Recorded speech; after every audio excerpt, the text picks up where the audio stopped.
Question that is expected to be posed by Provincial Member of Parliament, Mr. Taulo Chewe, and this is understand the new standing orders, understanding order 81. This is a question for written answer. Previously it was understanding order 75, now it will be posed understanding order 81. And Mr. Chewe wants to find out from the Minister of Mines and Minerals Development how many mines countrywide were extracting the following minerals or as of December 2023, and these are copper, gold, emerald, manganese, cobalt, and gold. And part B of the question, how much revenue was generated from the mining sector from December 2021 to December 2023 year by year? And part C of the question, how much money in percentage terms the sector contributed to the gross domestic product in the period that is given. And just now we can see the speaker's procession making its way into the chamber. Keep watching. Good afternoon.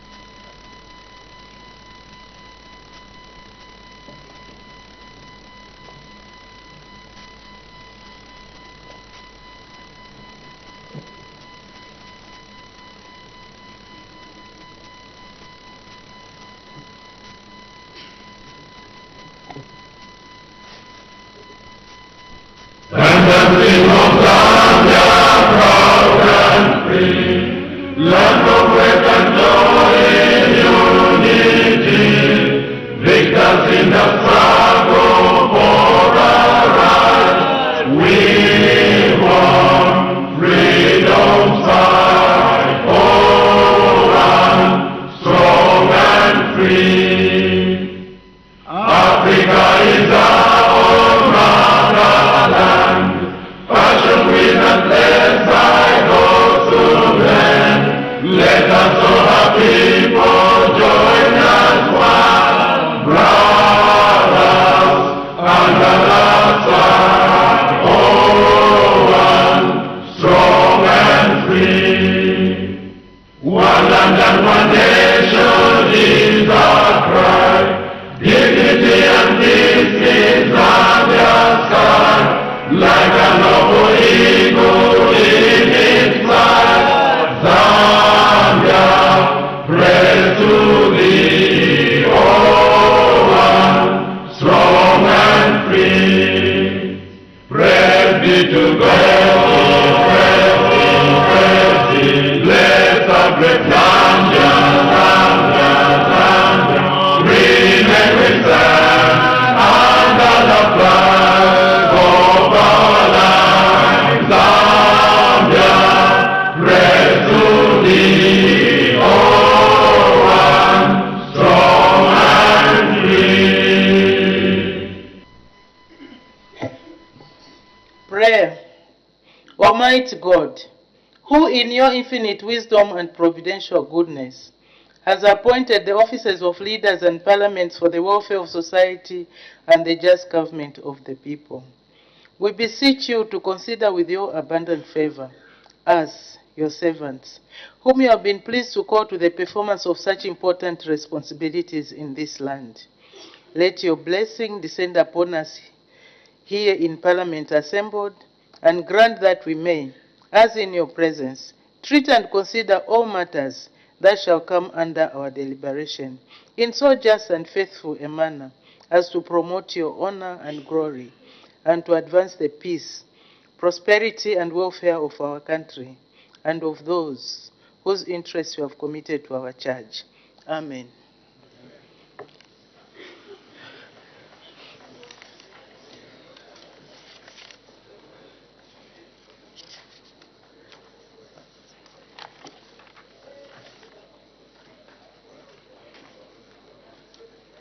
Point of order. Point of order, Madam Speaker. Point of order. Point of order, Madam Speaker. Order. It looks like people don't want to settle down quickly. We have business to transact. Honorable members, I have two announcements. The first is that, honorable members, I have received communication to the effect that in the absence of Her Honor the Vice President, who is attending to other government business, the Minister of Defense, Honorable Ambrose L. Lufuma, MP, has been appointed acting leader of government business in the House from today, 11th June 2024, until further notice. I thank you. The second announcement is that, honorable members, I wish to inform the House that hard copies of the National Assembly of Zambia Standing Orders 2024, which came into effect on 1st April 2024, were supposed to be circulated to all honorable members through their pigeonholes yesterday, Monday, 10th June 2024, as stated in the circular issued on 7th June 2024. However, I regret to inform you that due to some technical challenges with our printing press in the printing section, printing of hard copies of the standing orders has not been successful. In this regard, honorable members are advised to rely on the electronic copies that were circulated earlier on. I apologize for the inconvenience this may cause. I further wish to inform the House that the Office of the Clerk is applying every effort to ensure that the hard copies of the standing orders are made available to all honorable members as soon as possible. I thank you.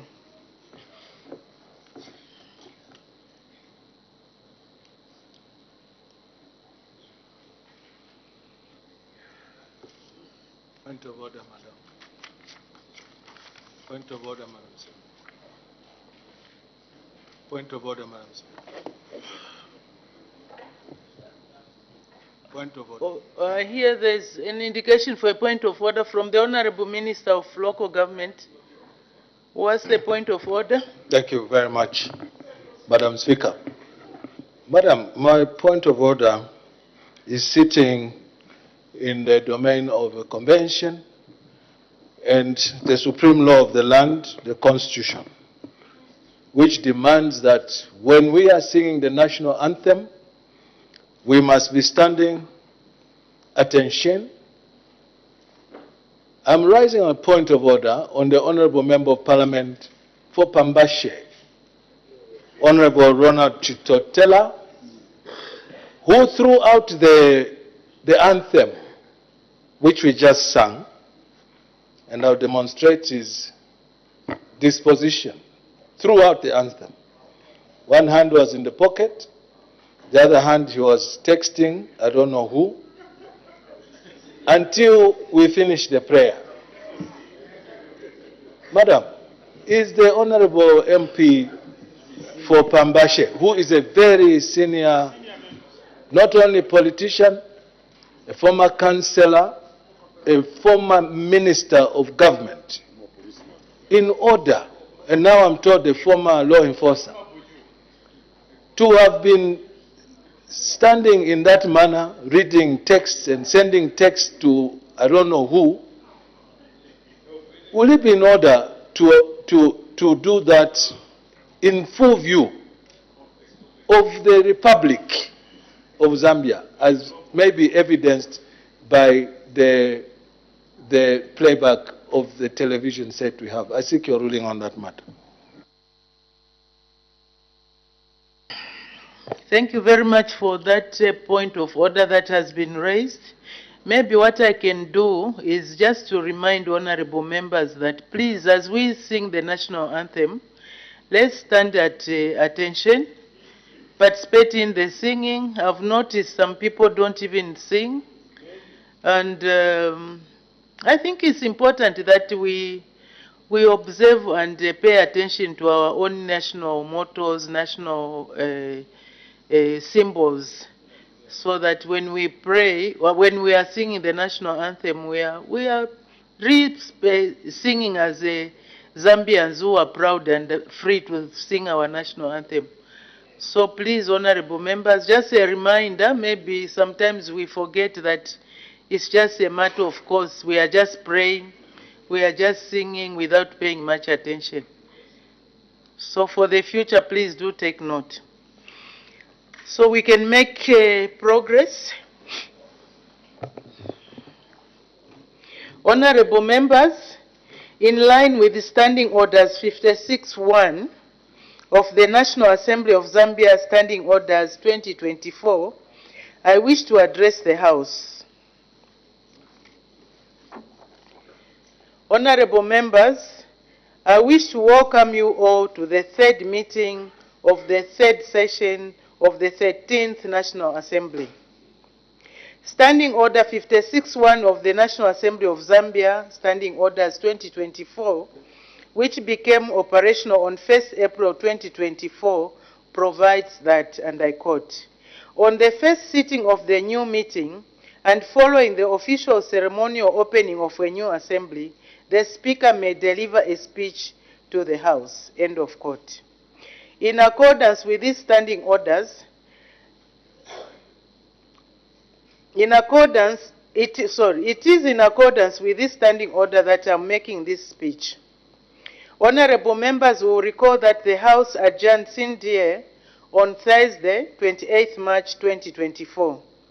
I trust that honorable members had a restful recess period and took time to inspect various developmental projects and listen to the concerns of the people in your respective constituencies.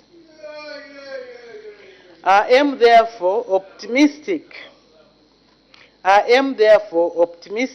the concerns raised by your constituents will be brought to the attention of the executive on the floor of the House through various platforms available to you in the quest to find solutions to the problems of our people throughout the country. This meeting, the committee reports adoption meeting, the House is expected to sit for about 8 weeks from today, 11th June, and is scheduled to adjourn on or before Friday, 2nd August 2024. Let me begin by congratulating our arm of the government, the legislature, for being in existence for 100 years this year. This is a remarkable milestone that should be celebrated by all of us. During this period, the legislature has contributed greatly to the evolution of the country's democracy. Happy 100th anniversary to us, or to all of us. Let me now turn to the business of the House. As honorable members are aware, this meeting is dedicated to the consideration of committee reports. In this regard, the House is expected to consider about 30 reports of various committees. In addition, the House will be expected to consider reports on the ratification of international agreements and presidential appointments, as well as reports from parliamentary delegations in accordance with the Standing Order 146.1. Apart from the consideration of committee reports, the House will consider the following bills that were presented in the second meeting, namely, 1. Zambia Institute of Advanced Legal Education Amendment Bill, National Assembly Bill number 4 of 2024. 2. The Matrimonial Causes Amendment Bill, National Assembly Bill number 5 of 2024. 3. The Lands Tribunal Amendment Bill, National Assembly Bill number 6 of 2024. And 4. The Zambia Qualifications Authority Bill, National Assembly Bill number 7 of 2024.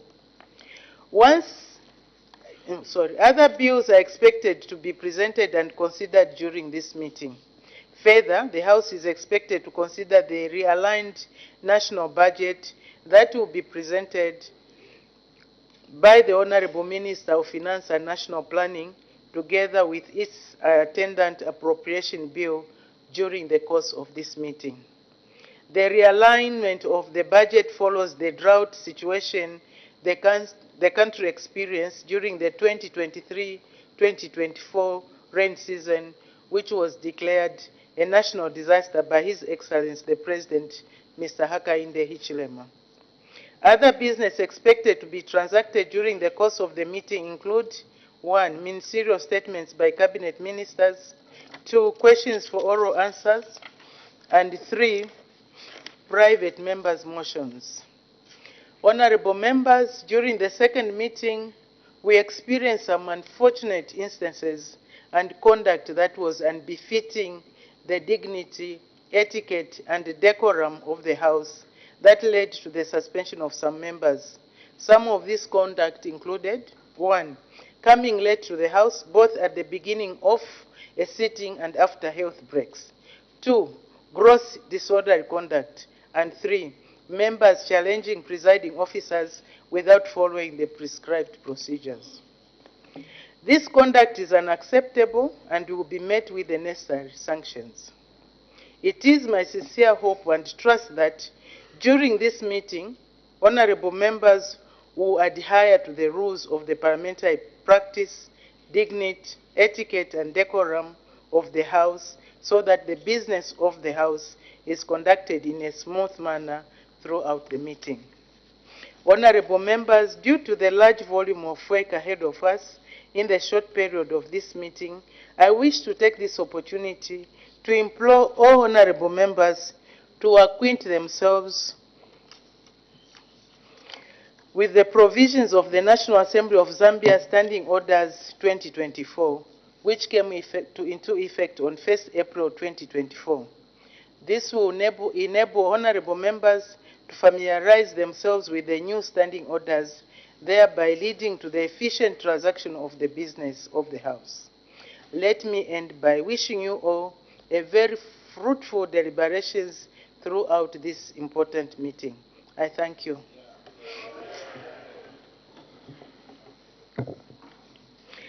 In line with Standing Order 56-2, does the acting leader of government business wish to comment on the communication I just rendered?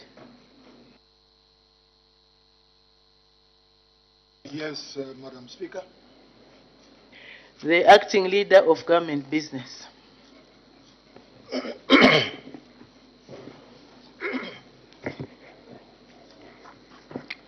Madam Speaker, allow me to join you in welcoming all honorable members to the third meeting of the third session of the 13th National Assembly.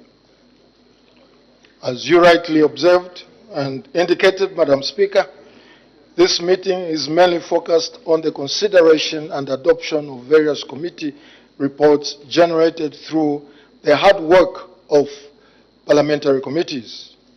I wish to take this opportunity to express my sincere gratitude to the various committees of Parliament for the job well done. I'm confident that the committees came up with viable recommendations and that the executive will act upon for the development of our country. Madam Speaker, as honorable members, we are all working towards the development and the betterment of the lives of our peoples of Zambia, regardless of our political affiliation, that is. In this regard, as leader of government business in this House, I expect that all of us will conduct ourselves in an orderly manner for the efficient conduct of business in the House.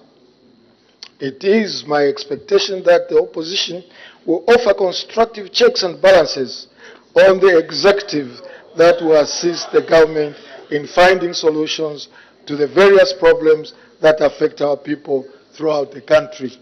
Constructive checks and balances are expected from the opposition.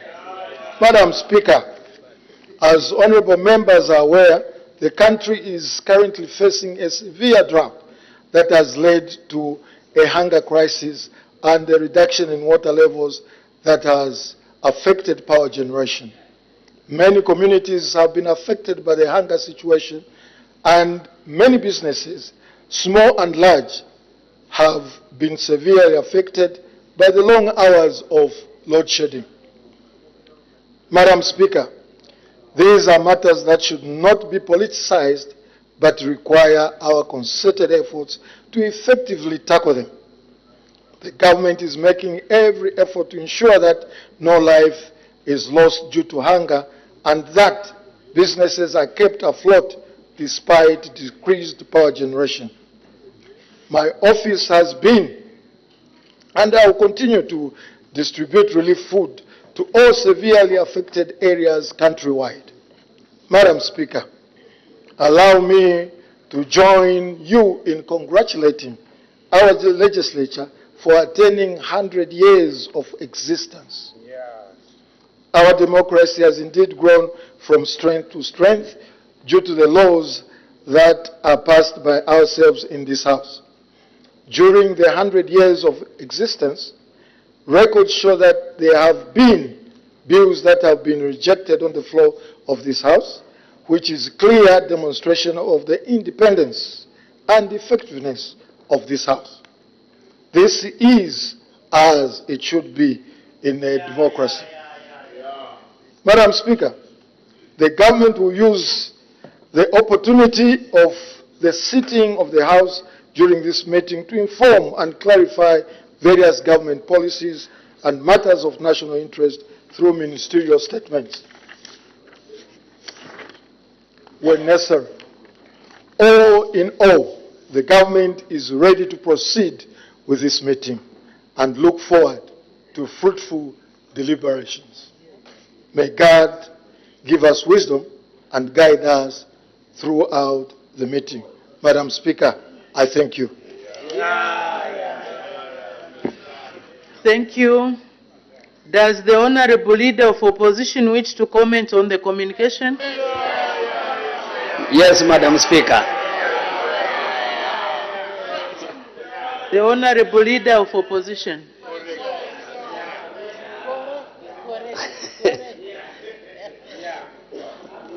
Thank you, Madam Speaker. I was thinking that during our recess, people would have accepted. I can hear my brother, young man Kapianga, still saying question. However, Madam Speaker, I thank you for giving me this opportunity to render a few remarks on your speech to the House on this auspicious occasion of the first sitting of the third meeting of the third session of the 13th National Assembly. Madam Speaker, I wish to join you and the acting leader of government business in the House in welcoming all the honorable members to this meeting. I wish to state that the recess gave us an opportunity to inspect the various developmental projects that are being facilitated by the New Dawn government in our various constituencies, especially those that are being implemented using the Constituency Development Fund that has led to unprecedented development in all parts of the country. Madam Speaker, let me also join you in commemorating 100 years of our existence as a legislature. Madam Speaker, I am delighted to note that among the business items to be transacted by the House during this meeting are questions and private members' motions. This gives us, as the opposition, an opportunity to hold the government accountable. As opposition members, our role is to offer constructive criticism and provide checks and balances to the government without any malice. I am also delighted to note that you have also talked about orderly conduct of members of parliament in the House. Madam Speaker, I cannot agree with you more that this is a house of rules, dignity, etiquette, and decorum. There are procedures that are followed in this house, even where a member is aggrieved, so that the house does not become ungovernable. Madam Speaker, you have been very firm in ensuring that the House does not degenerate into chaos. In this regard, the opposition wishes to thank you most sincerely and urges you to continue being fair and firm in disciplining members from both sides of the House. Madam Speaker, members on your left are committed to offering effective and progressive checks and balances during this meeting, as it will improve the welfare of our people. That is what our people expect, and that is the reason why they sent us to this House. However, offering these checks and balances must be in accordance with our rules and practice. As leader of opposition, I will not stand with any member of the opposition who will abrogate the rules of the House with impunity. I therefore wish to urge all members of the opposition to conduct yourselves in the manner befitting the status of an honorable member. Therefore, as we commence the meeting, we the opposition will remain focused on representing our people. We are cognizant of the fact that we may hold divergent views at times, but we believe that our views are made in the best interest of our people. Madam Speaker, we look forward to a very productive meeting. With these few remarks, Madam Speaker, I thank you.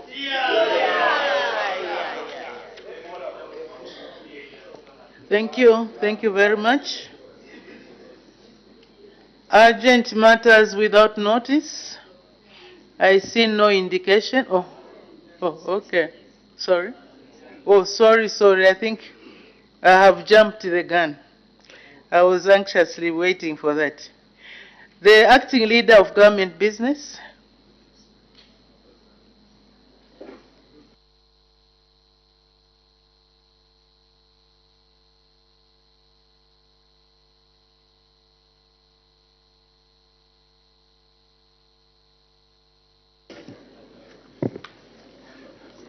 Thank you very much, Madam Speaker.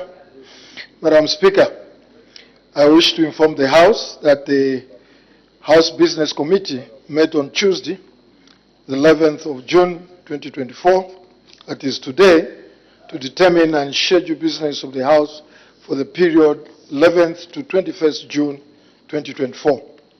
Madam Speaker, the House Business Committee resolved to lay before the House the following business for consideration in the next 2 weeks. What is going on? No sooner than. Order, honorable members. Just note that these proceedings are carried live, and your constituents are watching you embracing a person who has come late for proceedings, and you do it. You do it openly, as if we are at a stadium. No, it's not acceptable. The acting leader of government business was in the process of reading the statement, the business that we are going to transact. And honorable member, you find it fit to stand up and embrace. You can go outside and embrace. When you are done, then you can come inside, if you really feel so strongly. Let's not lower the standards of this House, please. It's the first day. We should at least reflect on our conduct. Order. May the acting leader of government business in the House continue. Thank you very much, Madam Speaker. I was on A, that is announcements. The Honourable Speaker may make announcements to the House on any day when it is necessary to do so. B, rulings. The Honourable Speaker may render rulings if there is any. C, ministerial statements. The ministerial statements will be rendered if there will be any. D, reports on international conferences. The reports on international conferences will be rendered if there will be any. E, preliminary committee reports. The following committee reports will be considered. One is the Health, Community Development and Social Services. Subject matter will be the devolution of the primary health services in Zambia. Date of consideration will be 12th June 2024. That is tomorrow. National Security and Foreign Affairs Committee. The state of infrastructure at borders and ports of entry into the country will be the subject matter, and that will be done on the 13th of June 2024. Next committee is the National Guidance and Gender Matters. Subject matter will be review of the gender-based violence responses and programming in Zambia vis-à-vis establishment of victims' shelters and fast-track courts, and the implementation of the Anti-Gender-Based Violence Fund. This will be done on the 14th of June 2024. F will be questions. Honorable ministers will respond to 68 questions for oral and written answers as set out hereunder. The details of the questions are contained in the notes of questions circulated to all honorable members. Questions are as follows: 316 on finance, 224 on agriculture, 174 on infrastructure, 336 on community development,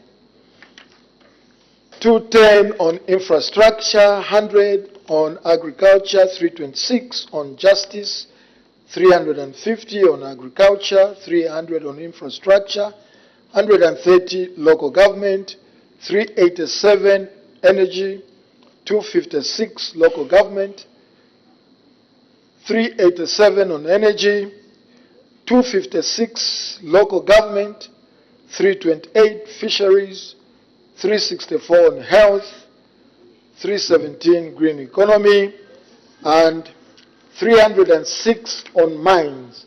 That is scheduled to be taken on the 11th of June 2024. On Wednesday, Madam Speaker, 12th of June 2024, expected questions are as follows: 125 agriculture, 295 will be on technology, 211 will be on water, 305 youth, 327 on agriculture, 135 on health, and 362 on youth.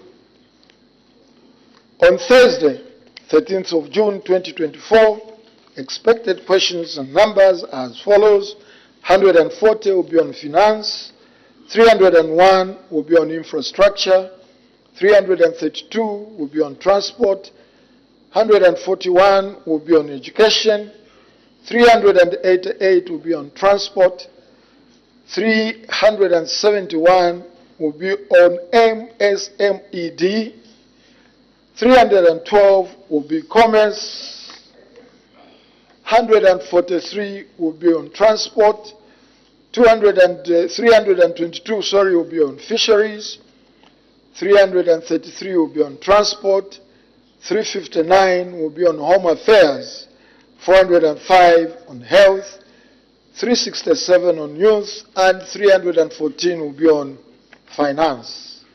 On Tuesday, 18th of June 2024, Madam Speaker, the following will be the questions. 341 will be on mines, 151 will be on energy, 299 will be on health, 308 on finance, 368 on community development, 320 on lands, 393 on local government, 384 on infrastructure, 389 green economy, and 345 on infrastructure. On Wednesday, 19th June 2024, the following will be the questions.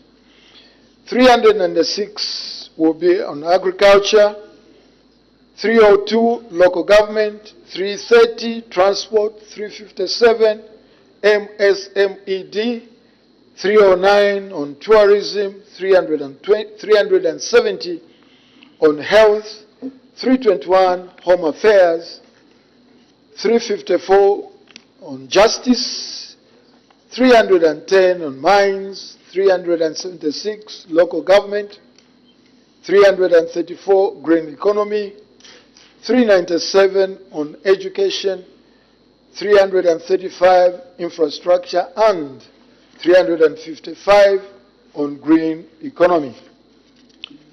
Friday, 21st June 2024. Following will be the questions, Madam Speaker. 382 will be on education, 399 on home affairs, 346 transport, 377 infrastructure, 340 health, 351 education, and 313 on local government. The questions on standby to replace questions that may not be placed on the order paper on the designated days for one reason or another are set out here under. Questions on standby. 257 will be on health, 298 will be on health again, 339 on transport and all logistics, 400 will be on infrastructure, 401 will be on infrastructure, 402 will be on education, 403 will be on infrastructure, 337 on infrastructure, and 329 on information. Madam Speaker, on behalf of the House Business Committee and in accordance with Standing Order 200, Section 5 of the National Assembly of Zambia Standing Orders 2024, I have the pleasure to present the business for the next 2 weeks to this august House. I thank you, Madam Speaker. Thank you. Since I had prematurely announced, I've seen there are several indications for urgent matters without notice. Just to remind our honorable members that in accordance with Standing Order 142, urgent matters without notice, paragraph 7, the presiding officer shall not allow more than 3 urgent matters to be raised in one sitting. So I can either call upon the 3 people that have first indicated, or I can balance. I'm more inclined to balance so that we have 1 member from opposition, main opposition PF, 1 member from independents, and 1 member from UPND. I think that will be fair. So the first person who indicated was the honorable member for Pambashe. Thank you, Madam Speaker, for the opportunity for me to raise a very important matter relating to the health of the nation. As you may be aware, Madam Speaker, by the way, let me welcome all the members that have returned and wish those that are not here a quick recovery, those who are not feeling well, those who are not here by their own not making, we wish them to come to Parliament soon.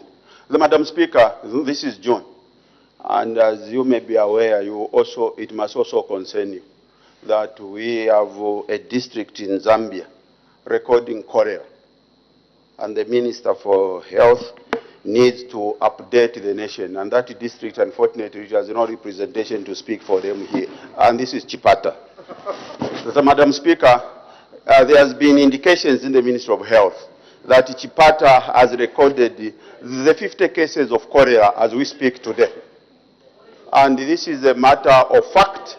It's not a matter of politics. It is not by your own making that you can't speak. You're a minister. You can't speak for people of Chipata. Let me speak for them.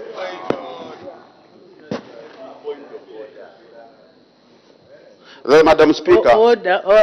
Honorable Member for Pambashe, to raise a matter of urgent, what is it now? Urgent matter without notice, you are given 2 minutes. So please utilize your 2 minutes. After that, then I'll recognize the Honorable Minister of Agriculture who wants to raise a point of order. But you may proceed.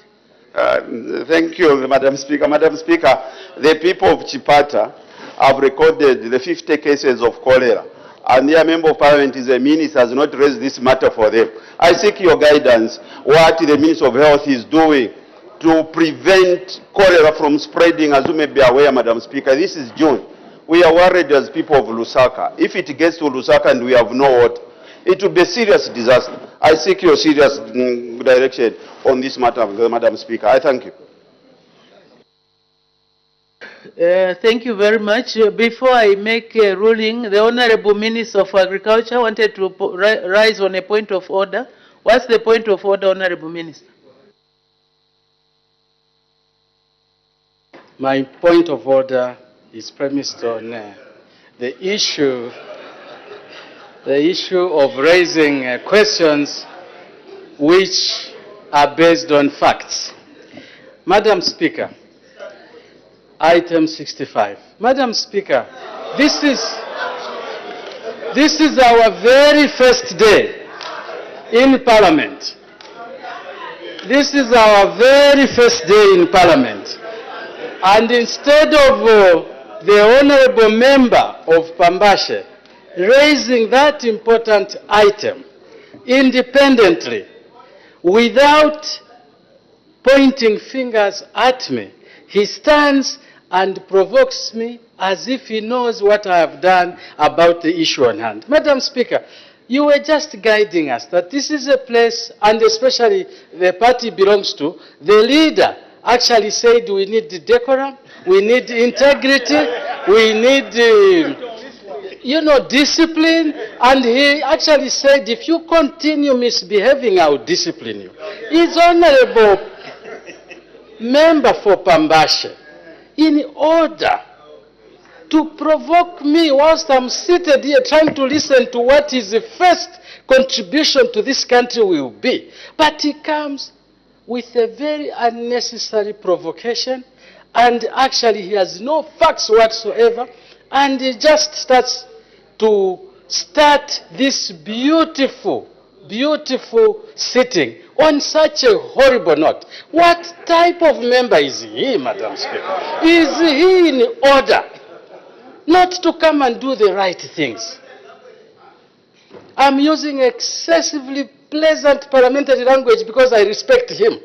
The former minister and current MP, and a man who Honorable Nkombo defined very well. Madam Speaker, is he in order to provoke me here when I wish not to go into problems with him? Is he in order, Madam Speaker? Thank you very much. Honorable Minister, thank you for raising on a point of order, but unfortunately the Honorable Minister cited the wrong standing orders. We can excuse him because we are just starting to implement our new standing orders 2024. On the issues that have been raised, I believe that the Honorable Member for Pambashe is playing cousinship. You know this new cousinship that we are acquiring every day. So he's just playing cousinship. So please, Honorable Minister, do not take it hard or take it to heart. He's just trying to remind you that your people in Chipata are having a problem which need to be addressed. Thank you very much. You have been forgiven.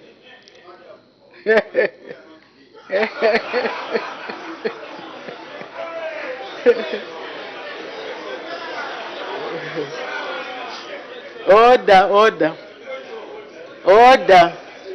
This is why I'm saying we have acquired new cousins. So the issue that the Honorable Member for Pambashe has raised about cholera, I think we have read about the situation in Chipata. I think we have over 50 cases of cholera. And in view of the fact that we have issues of water challenges, it's a matter that needs urgent attention. So the Honorable Minister of Health should come to this house. This is today, Tuesday, on Thursday, within 2 days, on Thursday, to come and render a ministerial statement on what the government is doing to address the situation in Chipata on cholera and what other measures are being taken to ensure that the cholera situation does not spread to other parts of the country. The next honorable member for Ron.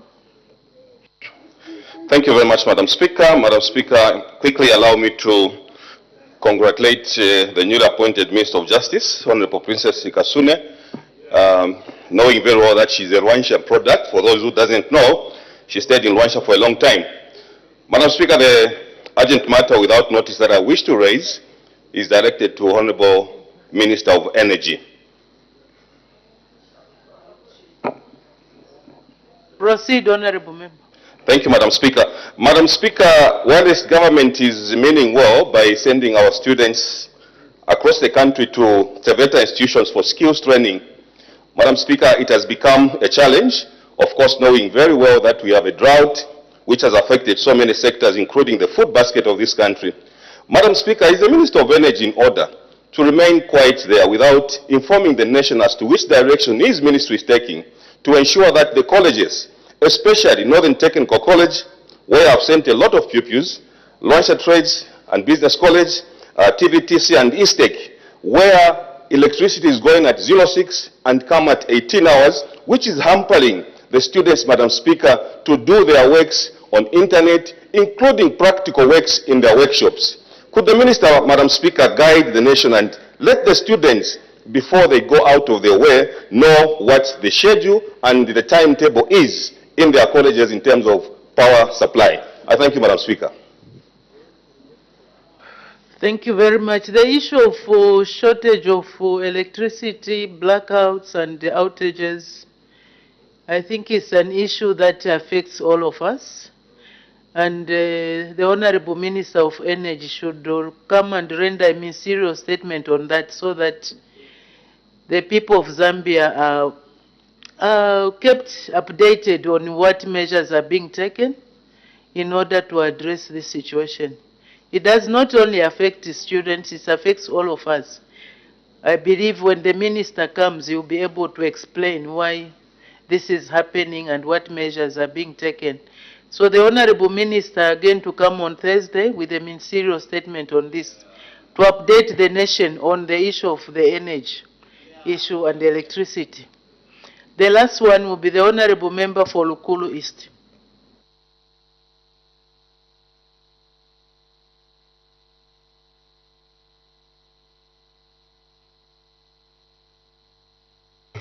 Yeah, thank you very much, Madam Speaker.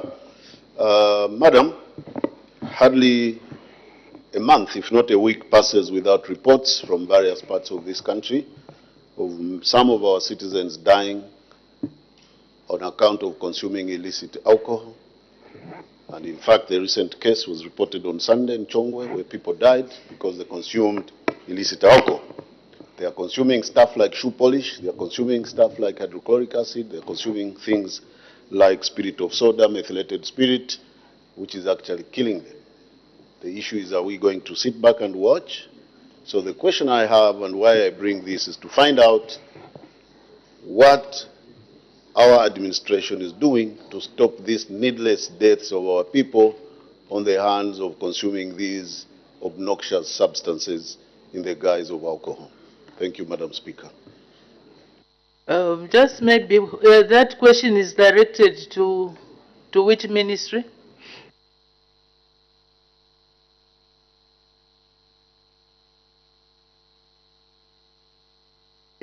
The microphone was off. I understand it's directed to the leader of government business in the House. Honorable Member for Lukulu East, I suggest you put in a question. Maybe a question will be better.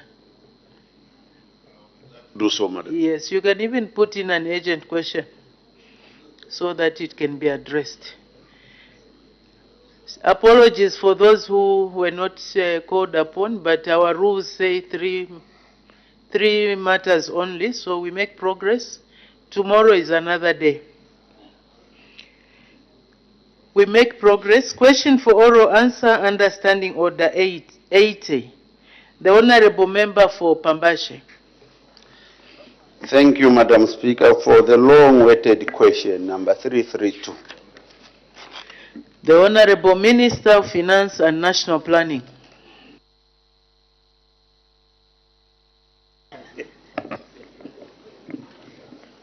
I thank you, Madam Speaker, and I want to thank the Honourable Member for Pambashe for that question. There are three parts to the question. Part A, how much revenue was collected as toll fees countrywide in 2023? At B, of the revenue collected in the period above, how much money was allocated to the following in each quarter? Roman 1, road rehabilitation, Roman 2, road maintenance, and Roman 3, road construction. At C, if no money was collected, if no money was allocated for road rehabilitation, maintenance, and construction, why? At A, I wish to inform the House that the revenue collected as toll fees countrywide in 2023 is 2.94 billion kwacha. This revenue was collected from 38 toll points, comprising 27 inland toll stations and 11 points of entry. Madam Speaker, the 2.94 billion collected in 2023 represents a growth of 15% from 2.56 billion collected in 2022. The House may also wish to note that revenue collected from road tolls forms part of the basket of funds for the road sector.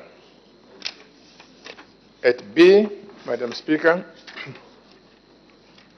in the year 2023, the money allocated quarter by quarter for road rehabilitation was 17.08 million kwacha in quarter 1 and 54.24 million kwacha in quarter 2, 159.6 million kwacha in quarter 3, and 261.8 million kwacha in quarter 4, respectively.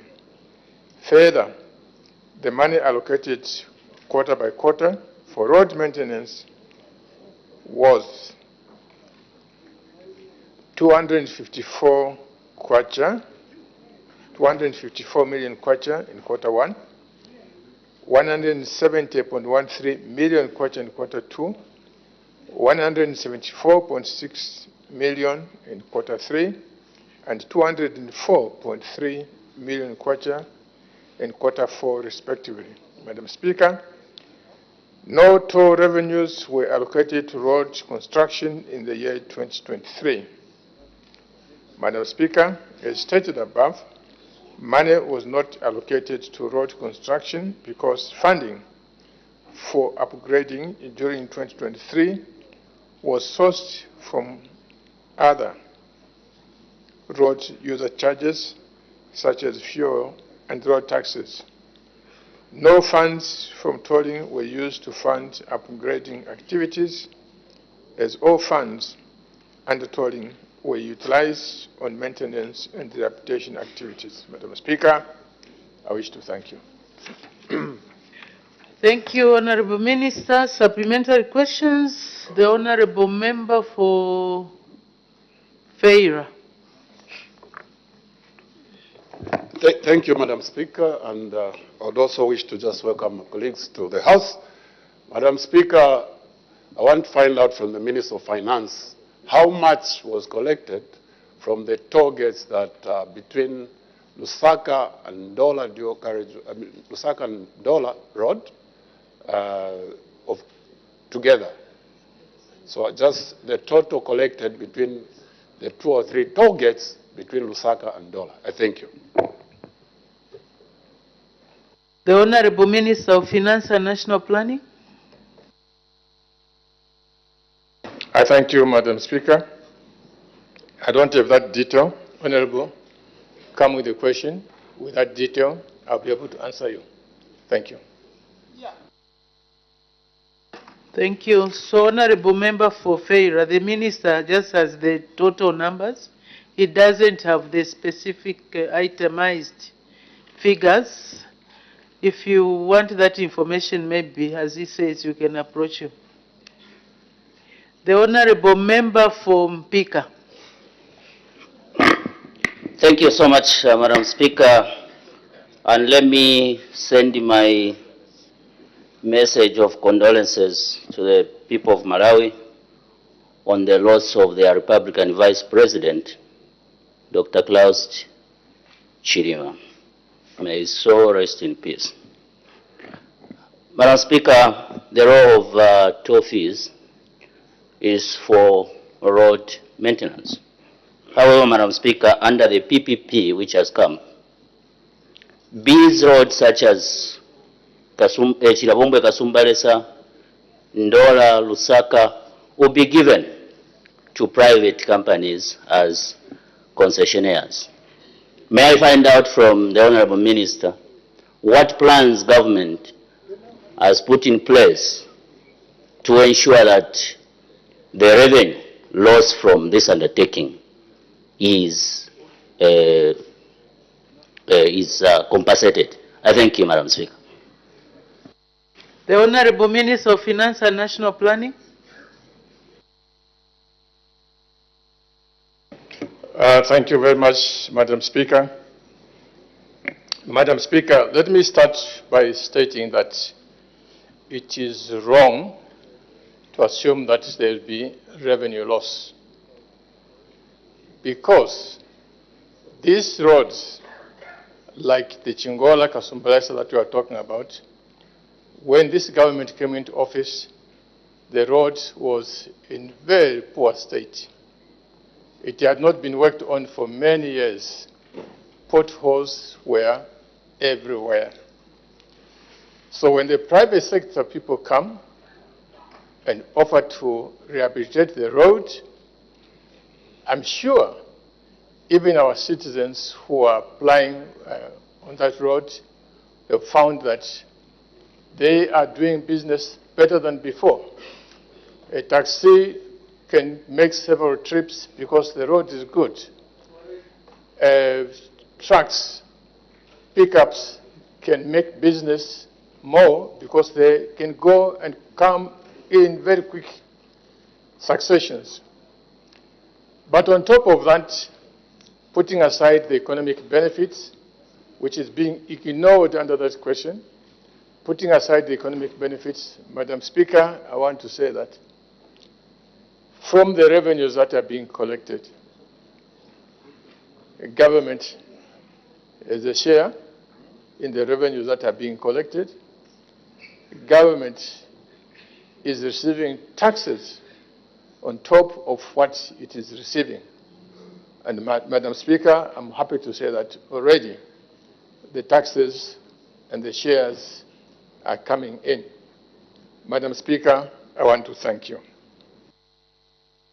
Thank you. The Honorable Member for Pambashe, it's your question.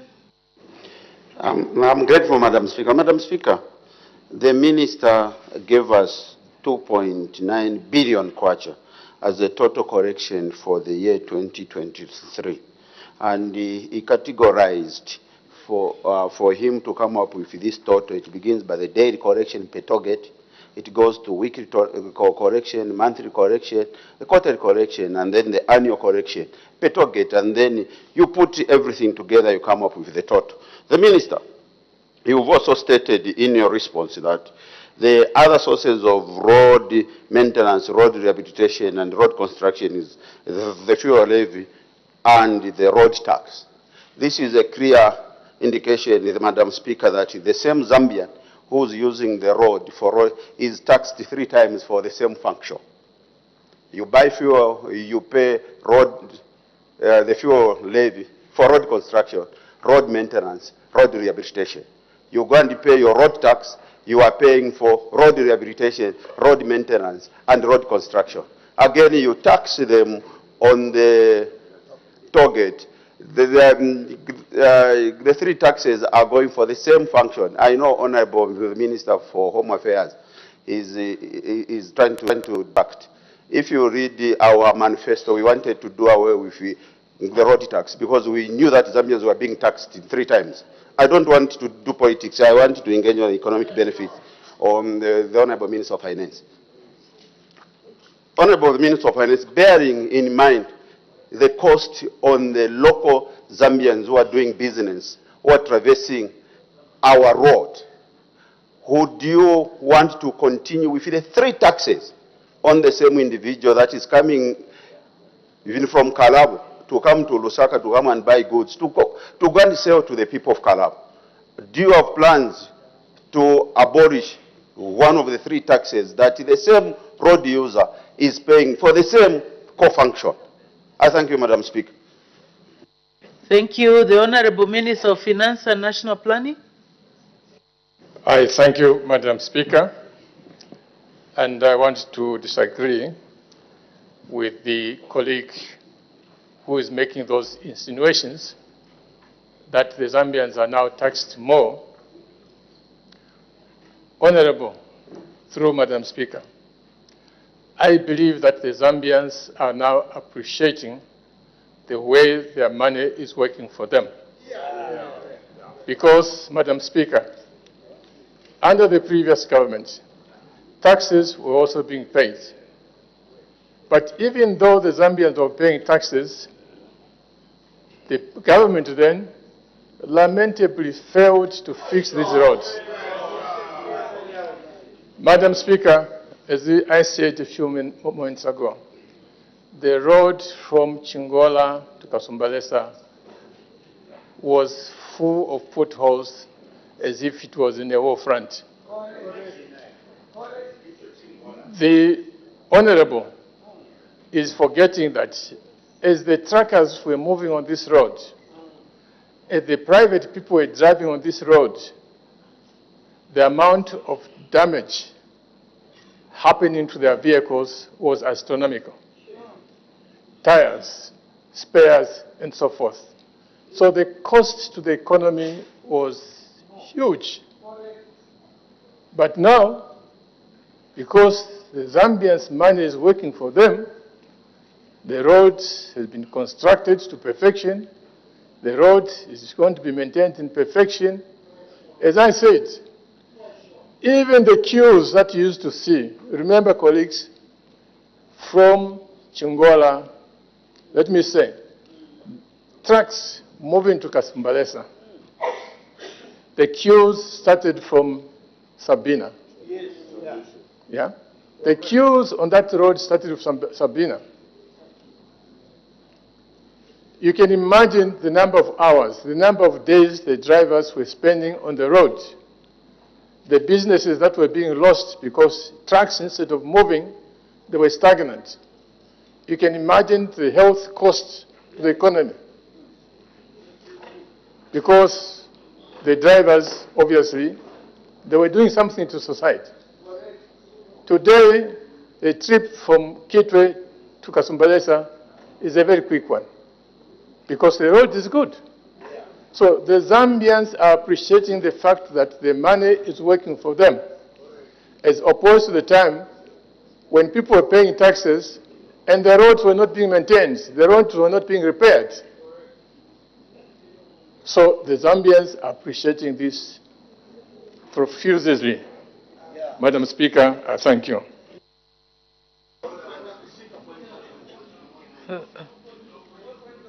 Okay. The Honorable Member for Lunte, what's the point of order? Thank you, Madam Speaker.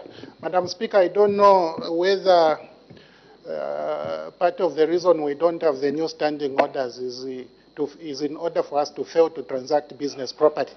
But I would like to recall that it is very important for members of Parliament to transact business truthfully. I'm now being guided according to Standing Orders number 71 in the new Standing Orders. Madam Speaker, the road that the Minister is mentioning is a product of PPP. And yet, Honorable Chitotelaye is asking about money that the Zambian people are paying the government.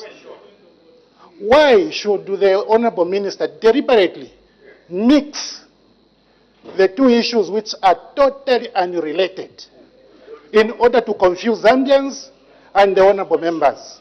I seek your serious ruling on this, Madam Speaker.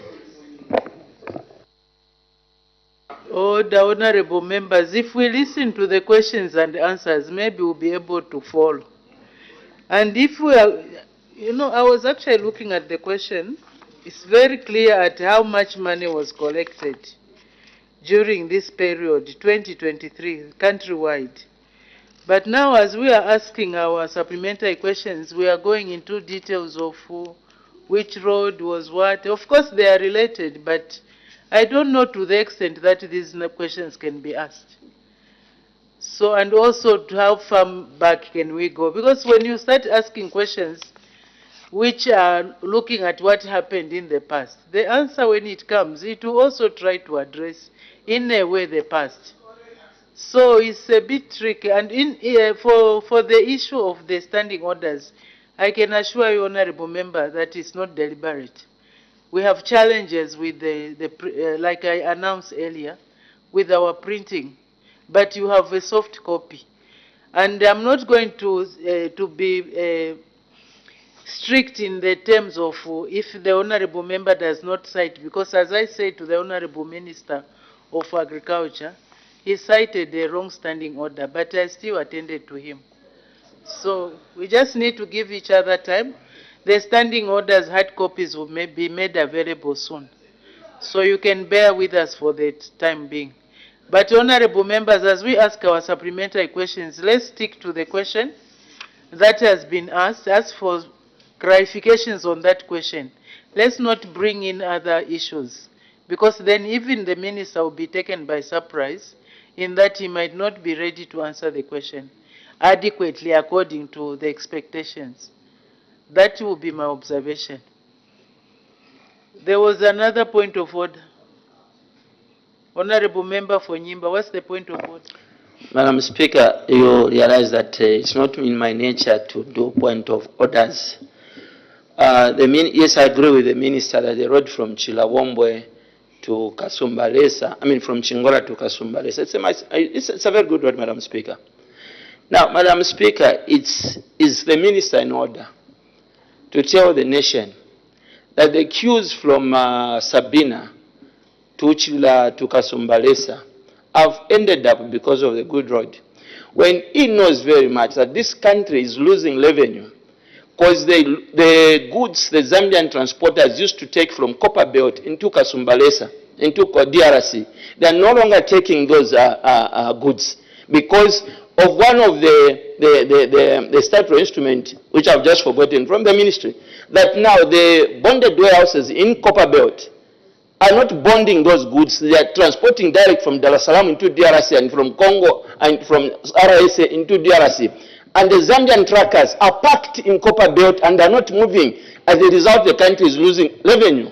Is the minister in order, therefore, to tell the nation that it's the good road which has led to the loss of business in that transit? Madam Speaker, I'm one of the people affected, and I'm not happy with the answer from the minister. Thank you so much, Madam Speaker. I think that now calls for other issues to be addressed in terms of how revenue is being lost. But looking at the question that is on the floor of the House right now, in terms of how much revenue was collected, I think the Honorable Member for Nyimba, although he is not listening, follow up that with the Honorable Minister or put in a question. Because when it comes to loss of revenue, I think we need to employ other measures than just a road, in my view. So that is another issue which needs to be addressed in terms of loss of revenue. The Honorable Member for Kamfisa. Allow me, first of all, Madam Speaker, to welcome my fellow members of Parliament back from their respective constituencies. Madam Speaker, the question that has been raised by Honorable Chitotela is a very important question. A question, Madam Speaker, that relates the utilization of money that has been collected from the people to be used for a specific purpose. Minister of Finance, you are aware that there are 4 pieces of legislation that relate to this subject matter. The National Road Fund Act of 2002, the Local Government Act, which empowers local authorities to collect toll fees, the Public Finance Management Act, which explains how public funds should be utilized, and obviously the Roads Development Act. Minister, I've referred to these pieces of legislation because you've just reported to this August House that we are collecting money, yet we are not allocating it back for its intended purpose. Are you confirming, therefore, Honorable Minister, that there's an illegality that has been going on for so many years? Because this issue of collecting money and not using it for its intended purpose is something that we need to correct. So are we able to correct this illegality, given that the laws of Zambia do not allow us to collect money and not use it for its intended purpose? Madam Speaker, that is my follow-up question. Thank you. Thank you. The Honorable Minister of Finance and National Planning. I thank you, Madam Speaker, and I want to thank the Honorable for that question. I'm not sure whether he was listening to me as I was answering the question, because the question is the toll fees that you collect, how have you been applying that money? And my answer was, we apply that money for road rehabilitation. That is legitimate and it's within the law. I also said we apply the money for road maintenance. That is legitimate and within the law. What I said is that this money has not been applied so far for construction of new roads. Why? Because the toll fees are only a small fraction of the total amount of money that goes into the road sector. The bulk of the money is money that comes from the budget, national budget that we approve, which of course includes taxes and what we borrow or the grants that we receive. So, there is absolutely nothing wrong about applying this money to rehabilitation and maintenance, because that is something that needs to be done. It is within the road sector, and rehabilitating and maintaining roads is certainly a legitimate way of applying this money. So the other aspects of financing roads still continue to run. The taxes that we receive and put in the road sector, the money that we borrow and put in the road sector, these particular toll collections are not enough to do everything. Madam Speaker, I thank you. Thank you. The Honorable Member for Kankoyo. Thank you very much, Madam Speaker. Madam Speaker, before I came to this August House, on my way from the constituents, I passed through the site, the contractor on the Ndora Mufurira road has set, and now they're crushing the stones. This road was once done in 1987 when I was only 3 years old, Madam Speaker.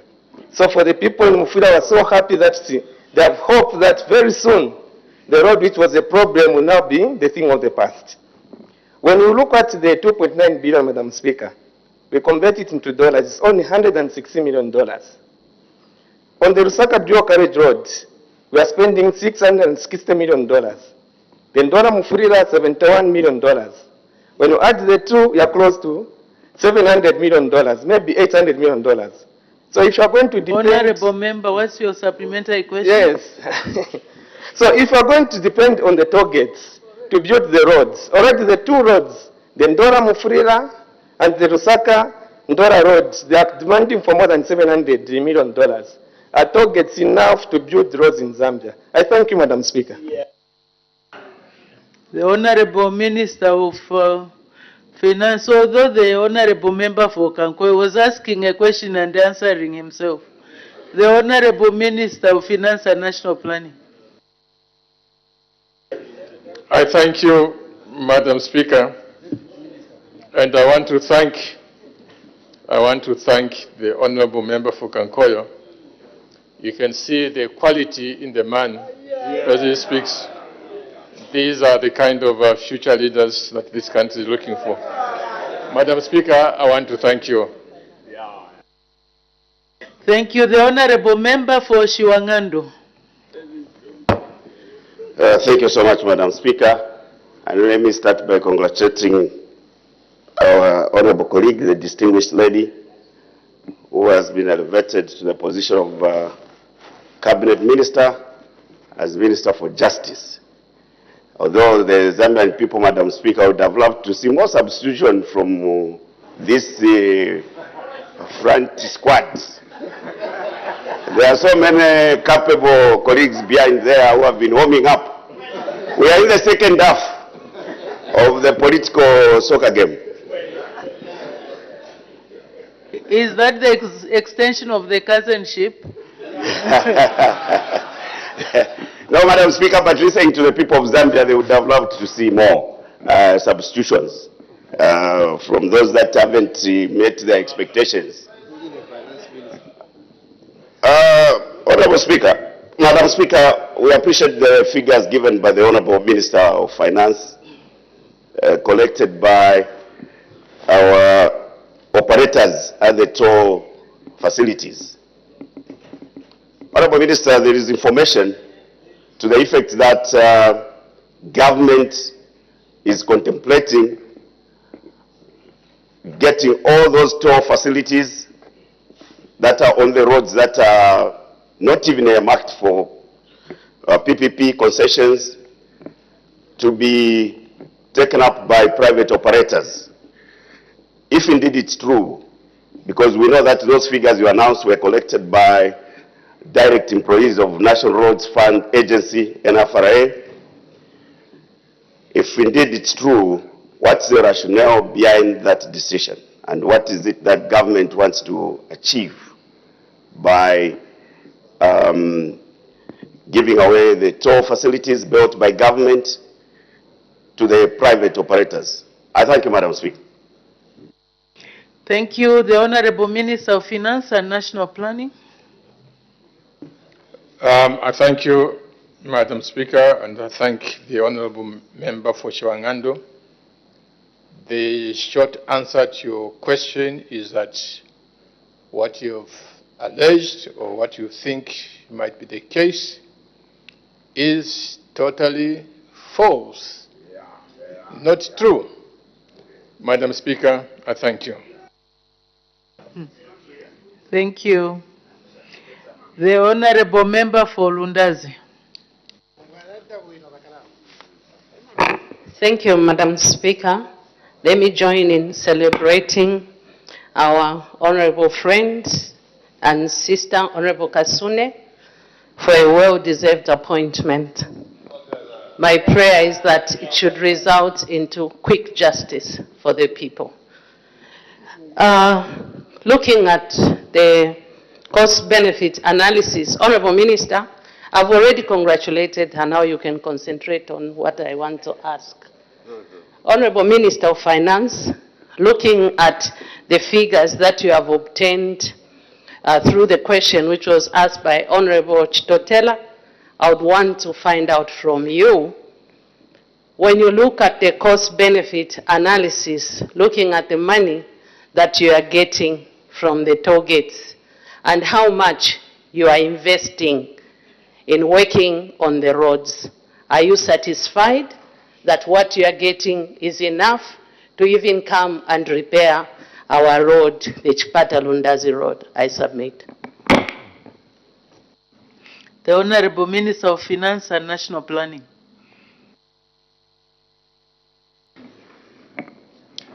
I think, Madam Speaker, are we happy that we put toll gates and the revenue that is collected, is it doing good job?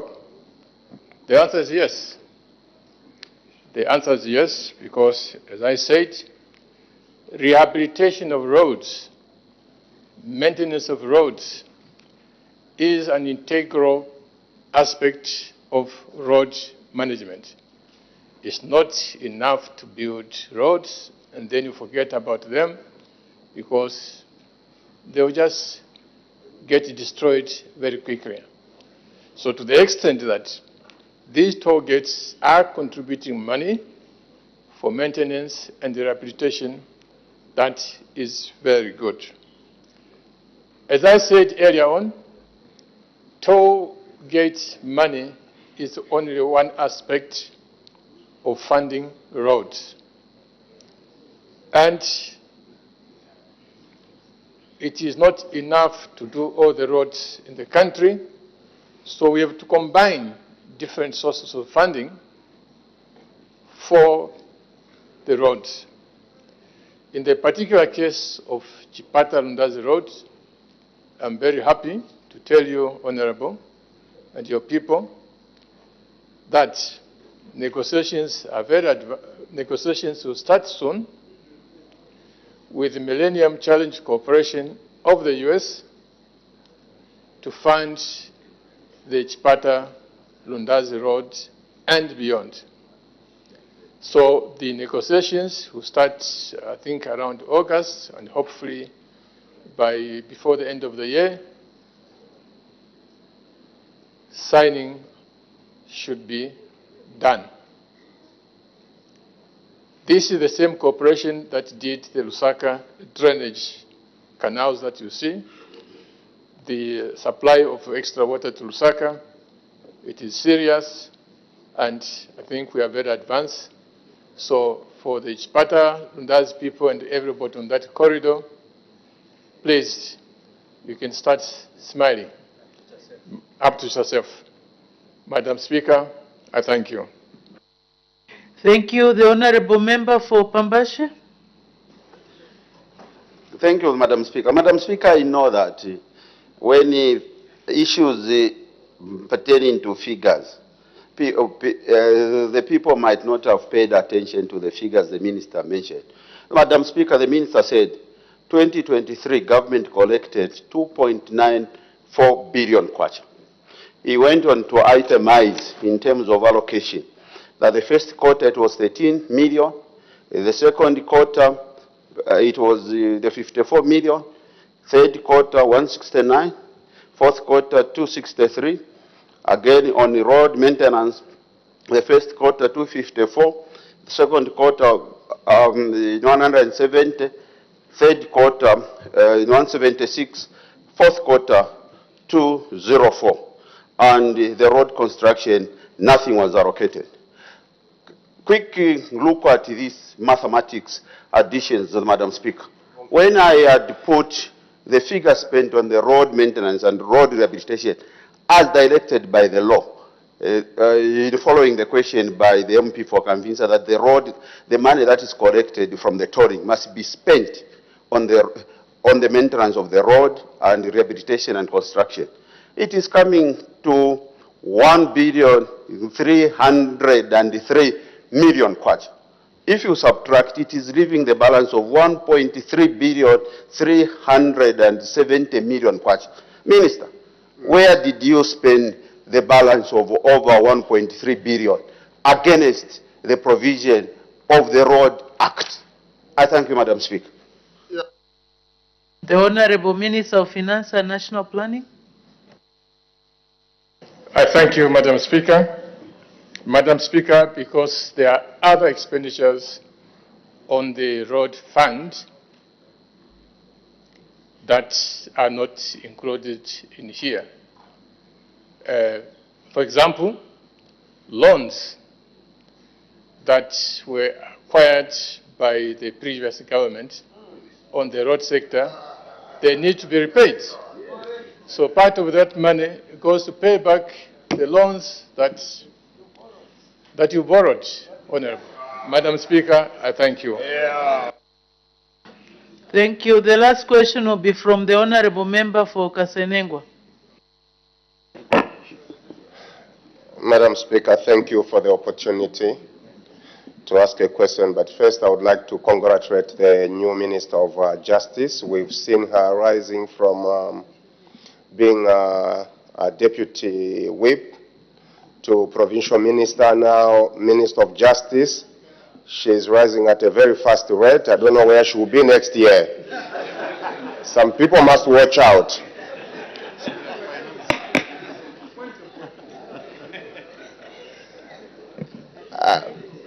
Very fast, at a terrific speed.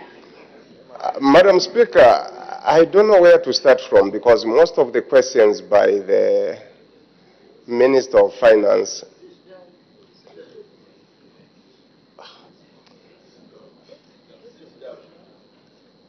Proceed, Honorable Member. Ask your question.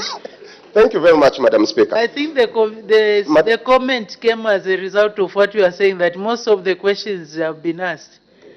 They have not been answered, Madam Speaker. Okay, but proceed so that we can cover more ground.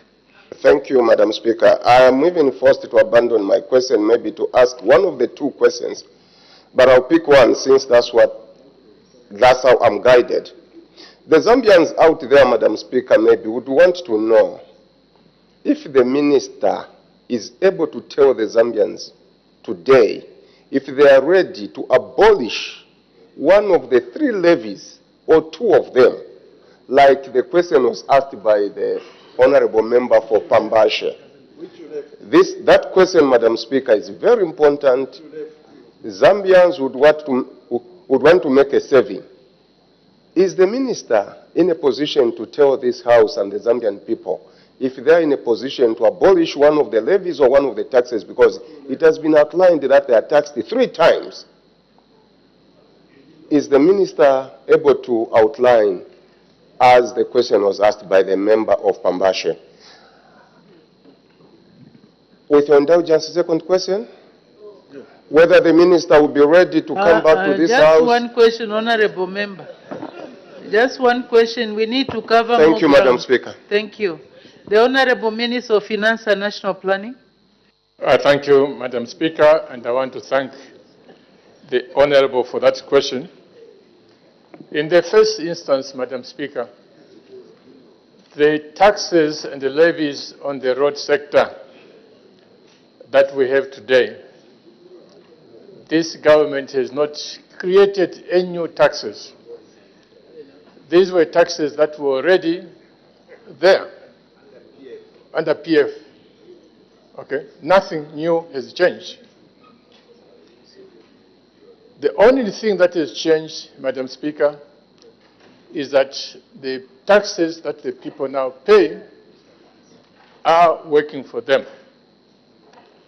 People see that their taxes are maintaining the roads, constructing the roads, sending children to school free.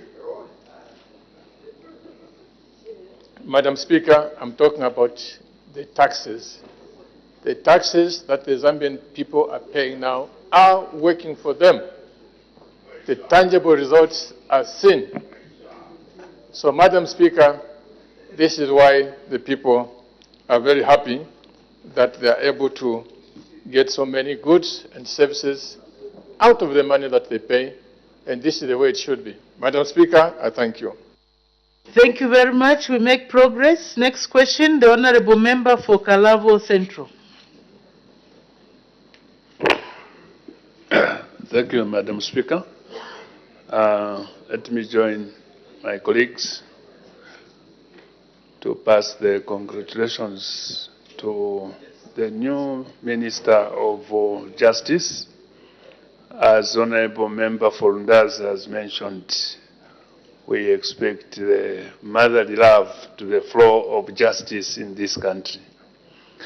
Madam Speaker, question number 333. Thank you. The Honorable Minister of Agriculture. Thank you, Madam Speaker. Let me start, Madam Speaker, by observing the great achievement of Parliament to be of such age. Well done, Madam Speaker, with the clerk and the group. Secondly, allow me, Madam Speaker, to welcome all the colleagues who are back in Parliament, including my good friend from Pambashe. It is nice that we are all healthy and okay. Madam Speaker, the Honourable Member, Honourable Miyutu, asked the Minister of Agriculture of the following in Kalau: how many farm blocks, and two, how many agricultural camps? Madam Speaker, there is no farm block in Kalawo district. However, the government of the Republic of Zambia has planned for 10 farm blocks, one per province, and in Western Province, the farm block is in Kaoma district, Kalumwange farm block. And for question 2, Madam Speaker, there are 22 agricultural camps in Kalawo district. You will forgive my pronunciations, but I will attempt to name them. Number 1 is Buleya, then Imilangu, Kachumwa, Liumba, Luanginga, Mapunga, Mapungu, Namatindi, Litoma, Lukona, Nguma, Sihole, Imilangu, Kuuli, Liwonda, Mishulundu, Mulinga, Seshekano, Lukena, Luola, Silue, Livilongoma, and Litapuya. Madam Speaker, I thank you. A very good attempt. Supplementary questions. The Honourable Member for Kalabo Central. Thank you, Madam Speaker. For the time being, I will admit that there are 22 camps, but I've heard more than one in Mirangu being mentioned. I'm saying so, Madam Speaker, because by last year, when I visited the Minister of Agriculture, and on the ground there were 19 camps. By last year, May, April, somewhere there. So, forward. Of these 22 camps, which camps are operational? Thank you, Madam Speaker. Thank you. The Honourable Minister of Agriculture. Madam Speaker, I would probably request that the Honourable Member visits me in the morning tomorrow so that I can give him justifiable responses. I only had prepared how many, which I think I've given. I thank you. Although the other honourable members would have loved to hear the answer. So, Honourable Member for Kalavo, but in future, Honourable Minister, maybe you could prepare more detail instead just of answering one particular aspect. The Honourable Member for Kabwata. Thank you, Madam Speaker. Honourable Minister, now that you've indicated that there are about 22 agricultural camps, I wanted to find out, because it's not only in Karao where we see the number of camps actually being limited. You find that even the camp officers, they are limited. So I wanted to find out whether you have any plans of increasing the number of agricultural camps, because the district itself is very vast. So increasing the number in Kalavo. The Honourable Minister of Agriculture. Madam Speaker, indeed, we have very few camp officers compared to the number of camps in this country.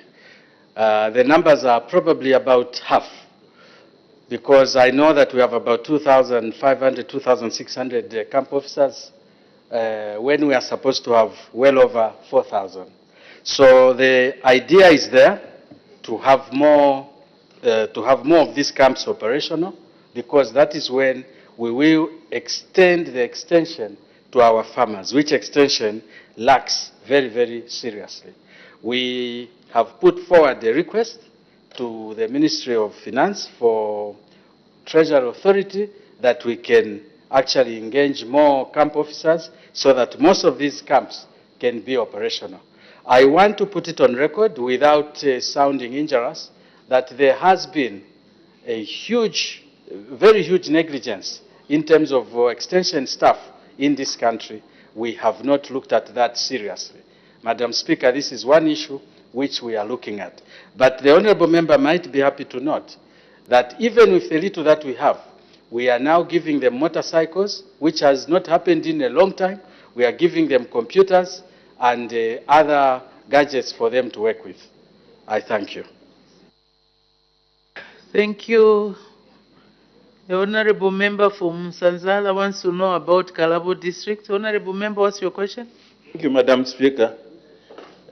Madam Speaker, I want to know about Kalabo because I'm an investor, so I wanted to go and invest. Now, looking at what Minister is giving us, I wanted to make a follow-up on these numbers. When you say you have 22 camps, do you even count the camps that are not operational? Or you count the camps that are there, where there are officers working for our people? Because the numbers are different. The MP is saying 19, you are saying 22. Now, are you counting even the camps where there are no people? I submit, Madam Speaker. Thank you. The Honorable Minister of Agriculture. Yes, Madam Speaker. For as long as the camp is there, it could not be operational, but the camp is there. So the answer is yes.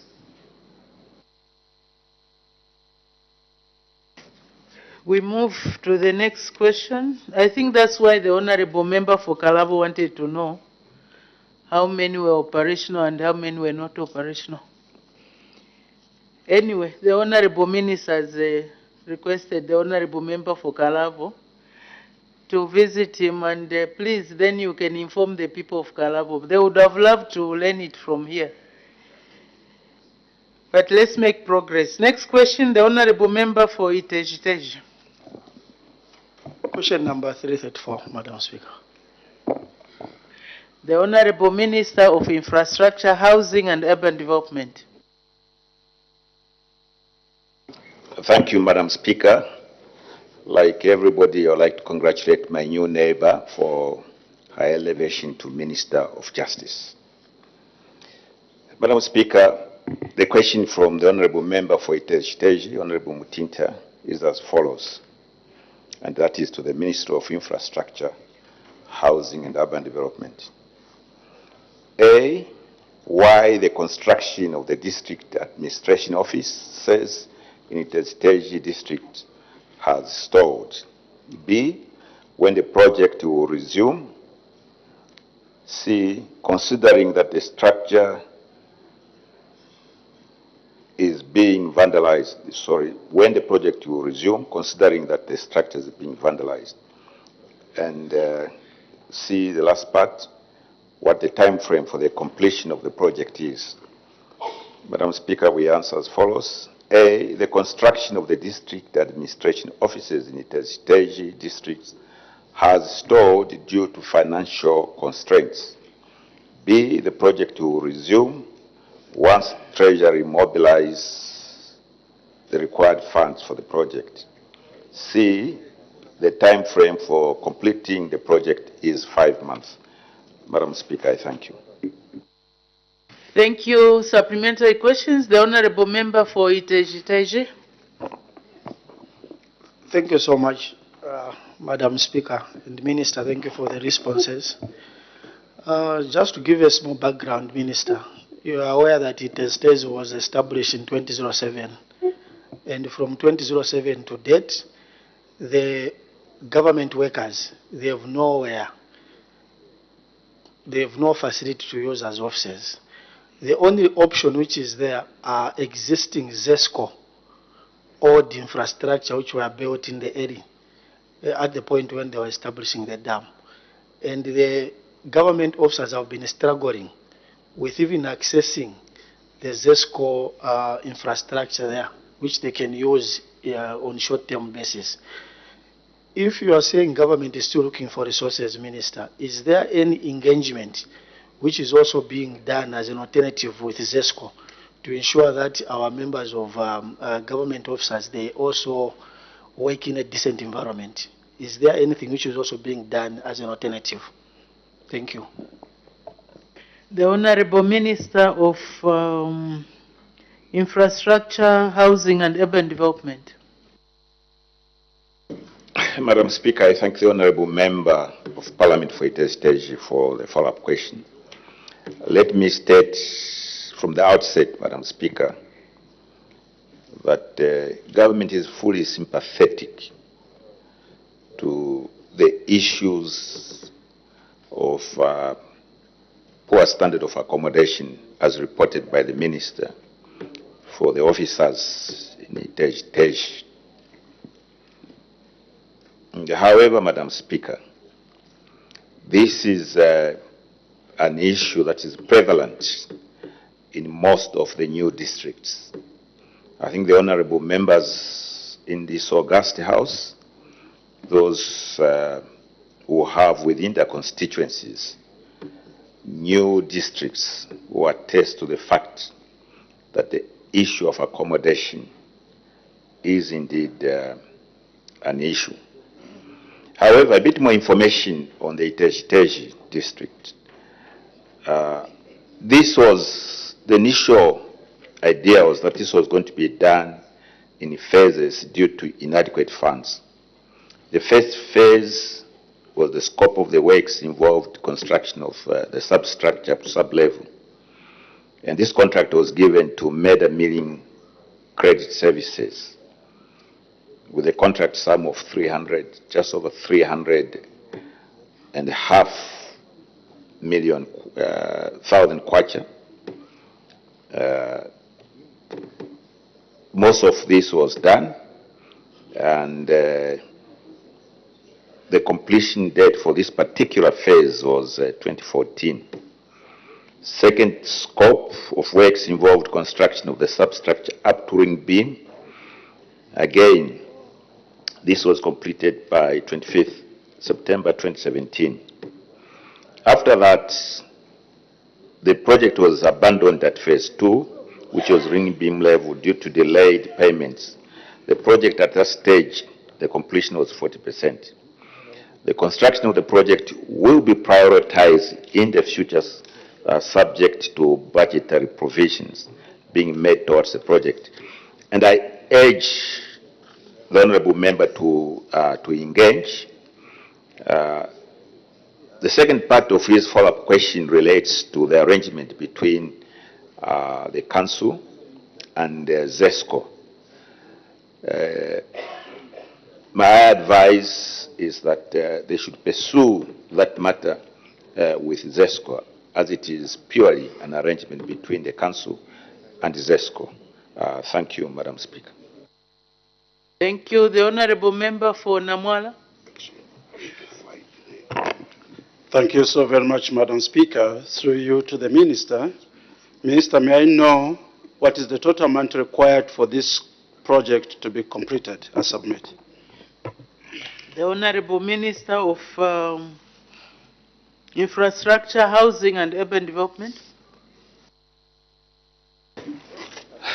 Madam Speaker, I thank you, and I thank the honourable member for the follow-up question. Projects like this that have been delayed for a long time, the amount of money required to complete is only known when a new contractor or the original contractor, if they are re-engaged, they come back and present the bill of quantities to complete the project. As the honourable member will accept, from the time that this project was abandoned, many things have changed. Cost of materials have changed. And with what is reported by the honourable member for Tej, that there is some vandalism, that also will change the costs. Thank you, Madam Speaker. Thank you. The Honourable Member for Mwandi. Thank you so very much, Madam Speaker. Before I ask my question, kindly also allow me to extend our heartfelt congratulations to the newly appointed Minister of Justice. Any appointment to another female is celebrated by all of us. We are very, very happy to have you in Cabinet, and we look forward to having more females there. So, congratulations. My question to the Honorable Minister, in your answer, you had indicated that you are very much aware that there are a lot of other districts that do not have these offices. What I wanted to find out from you, the same as Mwandi Works was told, what I wanted to find out from you, Honorable Minister, is that do we have a master plan, a stock that is taken for the whole country, and also a completion plan to making sure that these offices that have lagged have a completion date? I submit. The Honorable Minister of Infrastructure, Housing and Urban Development.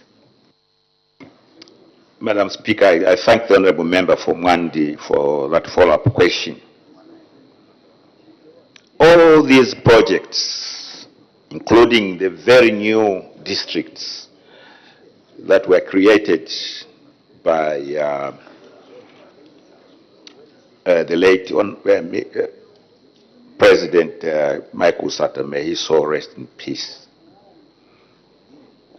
to build them to the standard that is required for new district headquarters requires funds. And as the honorable members will notice, this new Dawn government, from the time it came into office in 2021, has been grappling with issues of resolving the debt issue and rebuilding the economy so that we can create and generate more resources. So until such time as the economy can generate more resources,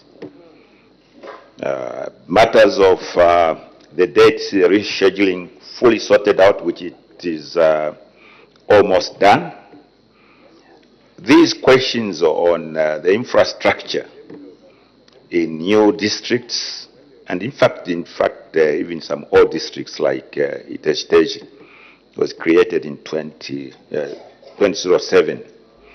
This will continue. And that's why we ask on members of this august House to really rally behind government in its resolve to grow this economy. That is what will put our country on the right footing in terms of proper infrastructure development. Thank you, Madam Speaker. Yeah.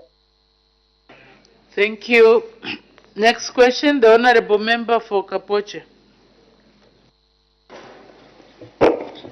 Thank you, Madam Speaker. Question number 335. Thank you. The Honorable Minister of Agriculture. Thank you, Madam Speaker. Madam Speaker, Honorable Lungu asked the Minister of Agriculture what measures the government is taking to ensure that the cost of farming inputs is made affordable so as to enable farmers countrywide to make profit on their produce. Madam Speaker, our response is as follows. Number one,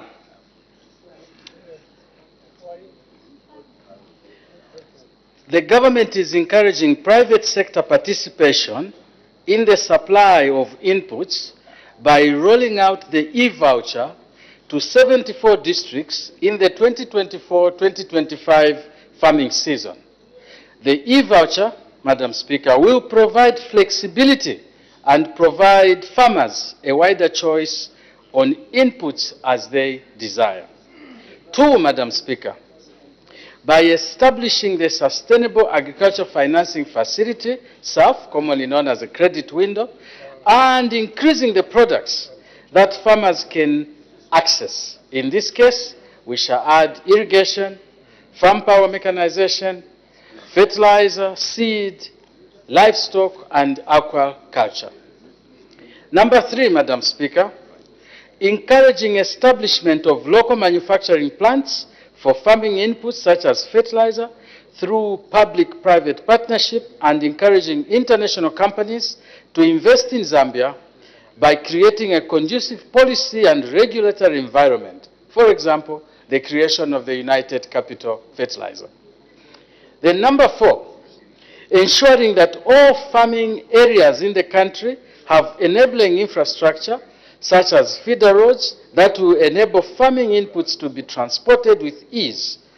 The CDF, which you, Madam Speaker, which the Honorable is using very well in his area, is also a facility that provides this opportunity. Number 5, government, Madam Speaker, has revised the purchase price of maize and other crops. We have revised it upwards for it to be cost reflective. The 330 kwacha per 50 kg bag of maize will surely cushion the farmers from the high cost of inputs. This is countrywide, including Muchinga province, Shiwangandu, and other areas. 330 kwacha a bag. I thank you, Madam Speaker.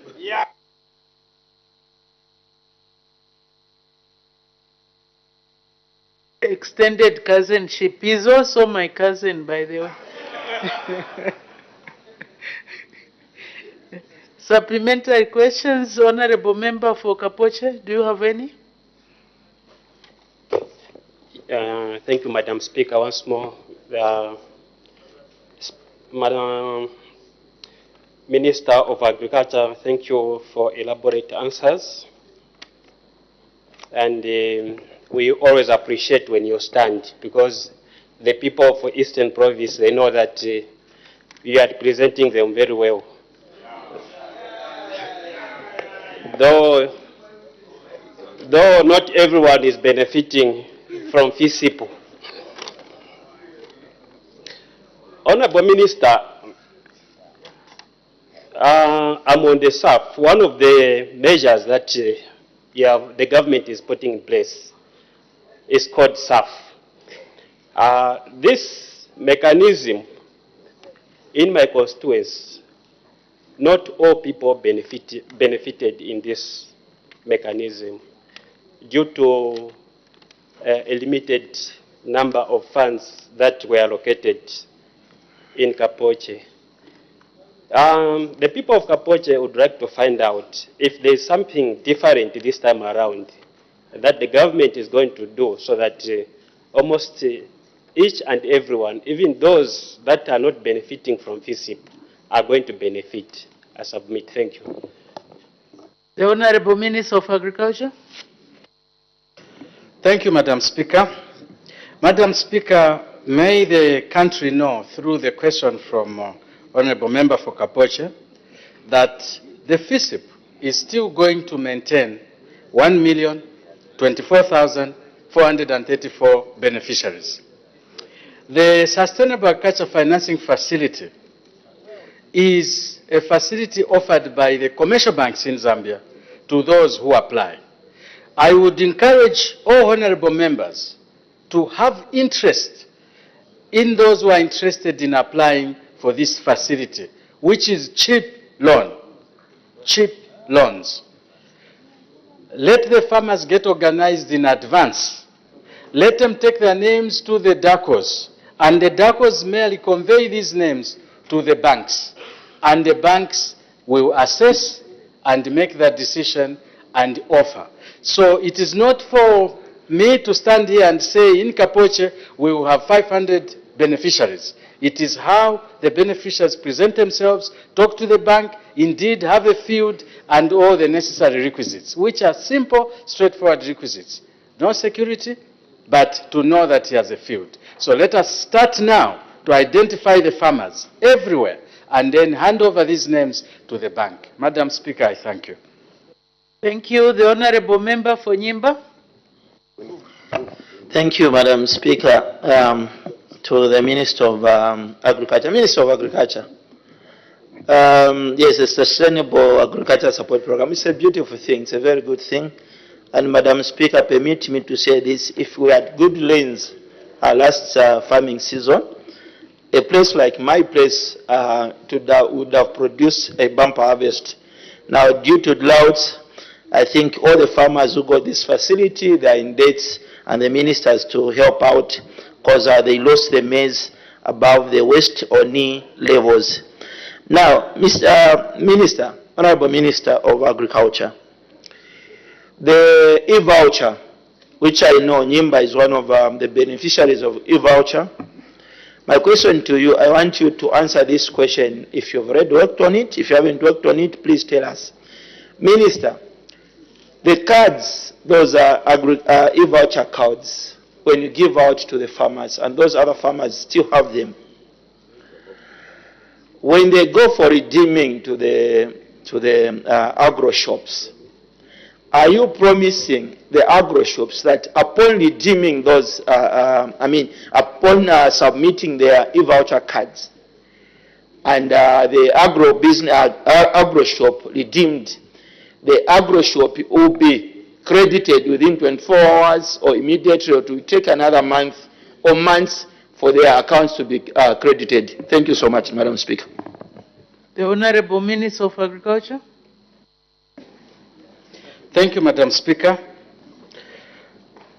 Let me start by again asking the members of this esteemed House to take part and talk to the beneficiaries to be, the applicants on the e-voucher. One, the farmers should not give their PIN numbers to the agro dealers before they are given the inputs which they want to buy. They should not. Let us try to educate the farmers. Two, the beneficiaries should not discount their voucher for cash. They should not do that, and we should educate them on that.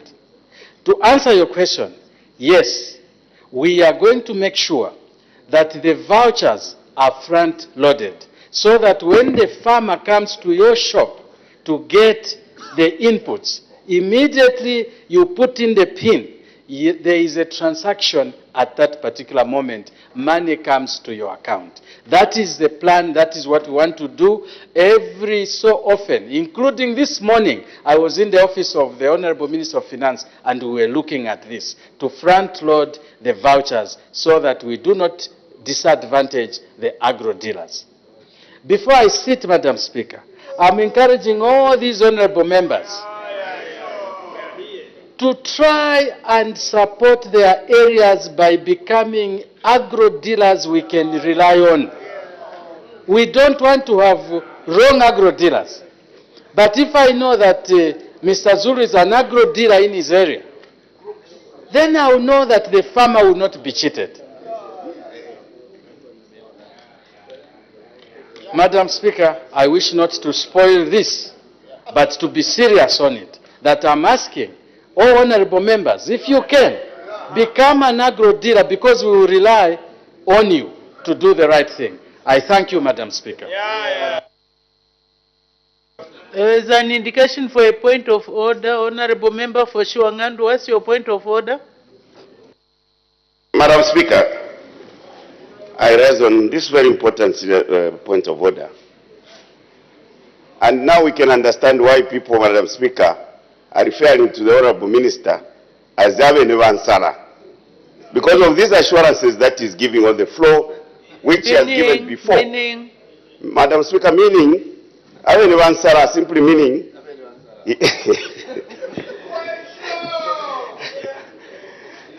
is the cause of anger, Madam Speaker. Madam Speaker, all of us here know why the people of Zambia have sent us here to represent them. We all know our constitutional responsibilities. Is the Honorable Member, is the Honorable Minister of Agriculture, who is struggling to get any of his policy to work consistently for the benefit of our farmers, so that they can be productive and feed themselves and feed the nation. Is in order to start insinuating that all of us here should become dealers of fertilizer and seeds, which is not our mandate. We see, Madam Speaker, I seek your serious ruling on that very serious issue the matter the minister is raising. Some of us don't even know, are not interested in getting to dealing with seeds. Why doesn't he want to work on a policy, that policy which will be consistent through the structures of his ministry? I think it's a serious ruling, Madam Speaker. From my understanding, the Honorable Minister was encouraging Honorable members to be agro-dealers, because I believe Honorable members, apart from being members of Parliament, they do their own little businesses. They are farmers, they have shops and what. So they are saying Honorable members are more reliable. So please go into being agro-dealers, so that the ministry can be able to implement its policies with the people who can be trusted.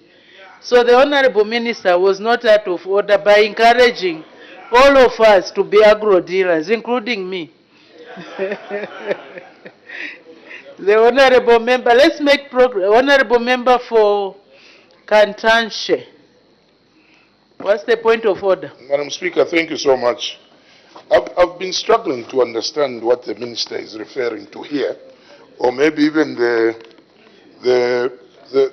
person who asked the question. I'm being made to understand that the minister is only responsible for maize. But here the question is, cost of farming inputs is made of, is it only maize that constitutes agriculture in this country? Because not too long ago, one tomato was costing us 5 kwacha. So here the question is, how are you going to lower the cost of these inputs so that at the end of the day, it doesn't matter if you deal in maize, you can also be dealing in onion, you can also be dealing in vegetables. Agriculture in Zambia has been reduced to maize. That's why the only thing you're talking about here is maize. And that's why, Madam Speaker, I've decided to raise this point of order, because this question involves all farming inputs. And we have a number of farming inputs, because the others who are trading in tomato. And we had just not too long ago a very embarrassing situation. Tomato in Zambia, 5 kwacha 1. And the New Dawn administration was being blamed. So, Madam Speaker, I need to get some guidance from you, because I can hear the minister just focused on maize. Thank you.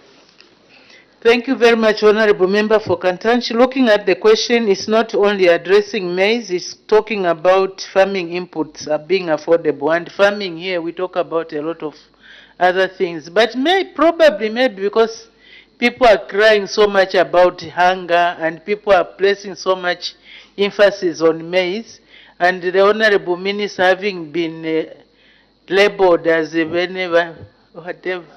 cause of hunger, maybe that's why he was concentrating more on maize. But Honorable Minister, as you address, please address other crops, so we can make progress. The Minister had just completed answering. We go to the next Honorable Member for Lundazi. Thank you, Madam Speaker, for giving the people of Lundazi a chance to make a follow-up question to the Honorable Minister of Agriculture. Honorable Minister, in your response, you have said you are going to allow the private sector to assist or maybe to bring in farming inputs so that they can be able to assist in reducing the prices of the farming inputs. Honorable Minister, I want to report to you, I think the report is also on your table. Our people from Chasefu, Chama, Lundazi, because of this private sector, they were duped. They were given fertilizers. Some of it was just soil. And your officers went on the ground and some of the bags were confiscated. This made the farmer to lose twice. Initially, they went and bought the fertilizer. Alas, it was fake, and they had to start looking for money again to go and buy the fertilizers.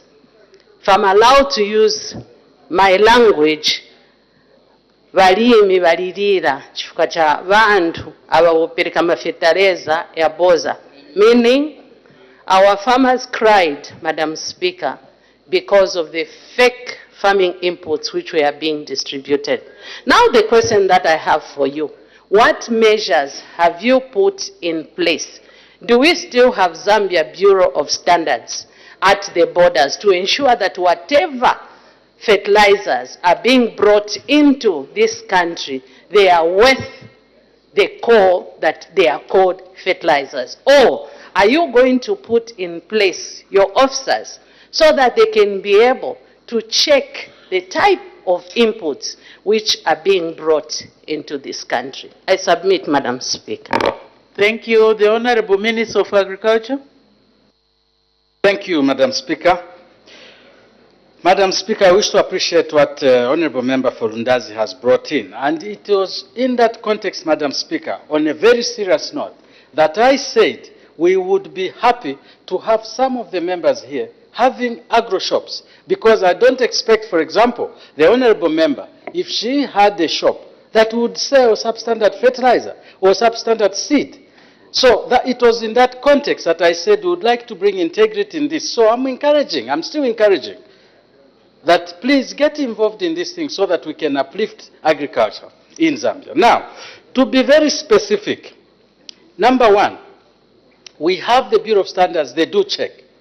Number two, we have the Zambia Agriculture Research Institute, they do check. And we would like to bring law to this house that whoever is going to sell fake fertilizer should be imprisoned without bail, because it's a very serious offense. A man and his family goes to go and put fertilizer, sow seed, but they are putting in things we cannot cultivate. It is actually immoral and it is wrong. So when that bill comes, to have a few of these, scrupulous characters, arrested, we should all go for it the way we have done on livestock. If you steal now livestock, you would be arrested in a very serious manner. So I hear you, but I want to say this. It should be a collective responsibility. The Minister of Agriculture will lead into this, but it should be a collective responsibility. If you hear that anybody is selling substandard fertilizer, let us know. We will get them arrested. Madam Speaker, I thank you. Thank you. The Honorable Member for Kapoche. Thank you, Madam Speaker. Honorable Minister, you talked about SAF again. A lot of our farmers who benefited through this program, they were getting these loans through the banks. And as you are aware that this season, our farmers, they came out almost with nothing. And these banks are following these farmers that gotten loans to pay back the loans that they gotten. How is the government going to assist these farmers due to induced drought, which we have experienced this year? Thank you, Madam Speaker. Thank you. The Honorable Minister of Agriculture. Thank you, Madam Speaker. The government, your government, is working very hard to make sure that farmers who had their fields destroyed by the drought or floods are not in any way put to task. They cannot pay. It is not their fault. So what we are doing is that the banks are going to check. When the banks go to visit them, the farmer should actually feel happy that someone has come to check my crop. The banks have been going to check so that they can make an assessment. I want to assure you that we have very clear orders from the president of this country that we should protect the farmers and not have them harassed. For those who are under FISIP, if they lost out, they have insurance on that one. For those under the credit window, the banks will not go for them because the banks have insurance in a manner. That is how we tell at the project. But that does not mean that if an area like Eastern Province is declared to be a drought-hit area, it does not mean that, for example, Lundazi has no crop. Lundazi has very good crop. Certain parts of Lundazi has very good crop. So they should pay back. Now, I want to be careful here. I don't want the honorable member for Shiwangandu to go and say that the minister said you will not be liable to pay back your loan. No, Shiwangandu had good rains. Everyone there should pay back. There are certain areas, though, where the crop failed. And the honorable members in those areas are right to come and say, my area, it was like this, like that. But not everyone in this country will stand up. So we will not stop the banks from checking. The banks will still come to check so that the season where people don't want to pay loans goes and goes forever. Madam Speaker, I thank you. Each time the honorable member for Shiwangandu is mentioned, he wants to raise a point of order. Maybe we avoid mentioning him. No, he's just trying to say that you are doing very well in your constituency. We want more maize. There was enough rain there so that we can feed our milling plants. The honorable member for Kankoyo. Thank you very much, Madam Speaker. Madam Speaker, the e-voucher system is one of the most effective and efficient way of giving inputs to the farmers. However, it comes with its own risks. One of the risks we experienced in the past was the farmer being able to use the card for getting the inputs, go on the ATM and get the cash and disappear. So I want to learn from the Minister of Agriculture.